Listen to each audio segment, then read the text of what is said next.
Splatoon 2 was my first game on the Nintendo Switch. I was told motion was the best way to play the game, so I started out by practicing with motion. I initially played handheld but felt restricted, so I switched to Joy-Cons with a Joy-Con grip. At the time, I'd spent all of my money on the Nintendo Switch and Splatoon 2, so I had no money for a Pro Controller and had to work with what I had. But the Joy-Con grip made me feel like my hands were too close together, and I didn't like that, especially when I was trying to get used to motion, since I've never played a game with motion controls before. So I did the next best thing. I used split Joy-Cons. It was weird at first, but I felt like I could get used to it if I practiced more, so I stuck with it. I played the game a lot this way, and eventually got pretty good at it. About a year and a half later, I finally got a Pro Controller. I was super excited to try it out and improve my gameplay. I had heard a lot of good things about it, and so many people told me that split Joy-Cons were a bad way to play, and I should use a Pro Controller. However, it was terrible for me. I hated having to move both my hands for motion since you only need one hand with the split Joy-Cons. My aim was off and I needed time to adjust to the different controller.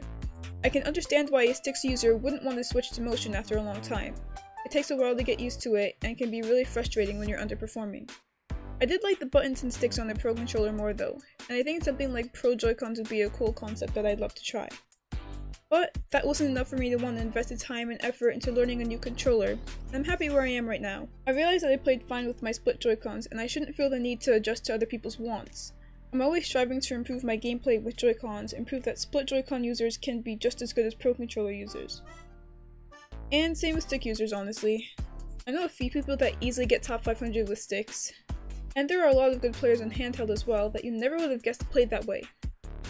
Of course, if someone new to the game were to ask me what the best way to play the game was, I would probably tell them to use a Pro Controller with motion, just because it might be the best way to get good at the game at the fastest rate. However, it's still fully possible to be good at the game with split Joy-Con, sticks, or handheld. So if you use any of these, I don't think there's any rush to get a Pro Controller or use motion, but it's definitely worth trying out. Be proud of how you play and don't let anyone else tell you otherwise.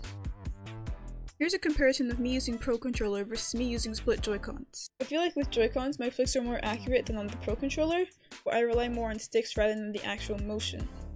On the Pro Controller, I also feel like I over-flick and I can't aim at just one place. The motion feels so exaggerated. The button placement is also a bit different on the Pro Controller because it's larger compared to the Joy-Con, where everything is smaller and allows it to fit easily into my hand. Of course, these are just test dummies, so this comparison isn't completely accurate, but I thought I'd show off the differences I felt. Overall, split Joy-Cons worked out pretty well for me. I'm glad Splatoon 3 will be on the Nintendo Switch and that I'll be able to continue to use them, and I hope that the next generation console supports Joy-Cons as well.